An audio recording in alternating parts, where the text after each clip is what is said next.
বিষয়টা হচ্ছে যে যে ভদ্রলোক নিহত হয়েছেন ওনার নাম হচ্ছে মুক্তারুল, ওনার বয়স হচ্ছে ২৬। এই ৯ সেপ্টেম্বর রাতে ওনার পরিবারের সদস্যরা এসে মিঠাপুকুর থানায় অভিযোগ উনি মিসিং হয়েছেন, তাকে খুঁজে পাওয়া যাচ্ছে না। বাট আমাদের পুলিশ ওই সময় এটা ধরে নিয়েছে যে ঘটনাটা মিসিংয়ের হবে না, এবং আমরা ৯ তারিখ রাতেই এক পর্যায়ে আমরা মুক্তারুলের ডেড বডি আমরা রাতে ১২টার দিকে, অর্থাৎ অলমোস্ট ১০ তারিখ চলে এসছে ওইরকম একটা সময়ে আমরা মুক্তারুলের ডেড বডি আমরা উদ্ধার করতে সক্ষম হই। এবং ১১ তারিখে যেটা হচ্ছে সুরতহাল এবং পোস্টমর্টম সব কিছু শেষ করে ওনার পরিবারের পক্ষ থেকে ১১ তারিখে মামলা দায়ের করা হয়।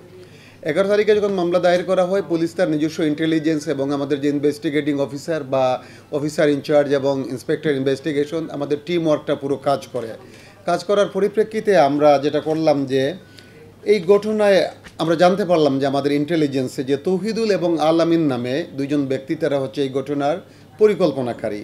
তৌহিদুলের বয়স হচ্ছে ৩৬-এর মতো, আল আমিনের বয়স হচ্ছে ৩৭-এর মতো। এই দুজন পরিকল্পনাকারী আমরা গোপন সূত্রে খবর পাই এবং আমাদের কাছে নির্ভরযোগ্য ইন্টেলিজেন্স আছে। এখন যেটা হচ্ছে যে এই তৌহিদুল এবং আল আমিনকে আমরা গ্রেফতার করি। এই তৌহিদুল এবং আল আমিন হচ্ছে এইটার পুরোটাই পরিকল্পনাকারী। তারা যে নিহত ব্যক্তি মুক্তারুলের সাথে তাদের কিছু আর্থিক লেনদেন জনিত তাদের সমস্যা ছিল। মুক্তারুল মানে কিছু টাকা উনি লগ্নি করতো ব্যবসার জন্য, যেটাকে সুদের কারবার আমরা বলতে পারি, এবং এই টাকাগুলোর উত্তোলন বা এটা দেনা পাওনা আদায় নিয়ে তাদের মধ্যে একটা সংকটের সম্পর্ক ছিল। আল আমিন এবং যেটা হচ্ছে যে তৌহিদুল, তারা জনৈক খুরশেদ নামক ব্যক্তিকে দায়িত্ব দেয় যে যেই দিন তাকে হত্যা করা হয় মুক্তারুলকে, তারা যেন খুরশেদ মুক্তারুলকে নিয়ে যায় যেখানে তাকে হত্যা করা হয়েছে। তো খুরশেদ কৌশল করে এই মুক্তারুলকে ঘুমের ঔষধ খাওয়ায়। স্পিড নামের যে সফট ড্রিঙ্ক যেটা আছেন, স্পিডের মধ্যে সে ঘুমের ওষুধ মিক্স করে এবং মুক্তারুলকে খাওয়ায়। এই অবস্থায় সে মুক্তারুলকে পিওতে নিয়ে যেতে সক্ষম হয়।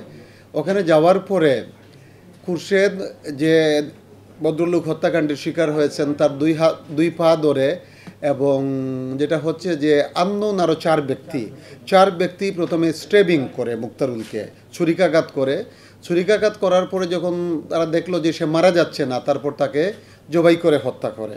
তো খুরশেদ যেটা হচ্ছে যে খুরশেদ আমাদেরকে পরিকল্পনাকারী দুইজন যারা খুরশেদকে ডিপ্লয় করেছে এই তথ্য দিয়েছে, আমরা দুজনকে গ্রেফতার করেছি, এবং যারা স্ট্রেবিং করেছে এই তথ্যগুলো আমাদের কাছে আছে, আমাদের অনুসন্ধান এবং তদন্ত চলতেছে। আমরা আশাবাদী যে দ্রুততম সময়ের মধ্যে আমরা তাদেরকে গ্রেফতার করতে সক্ষম হব। বাট আমরা মাস্টার মাইন্ড দুইজনকে পেয়ে গেছি।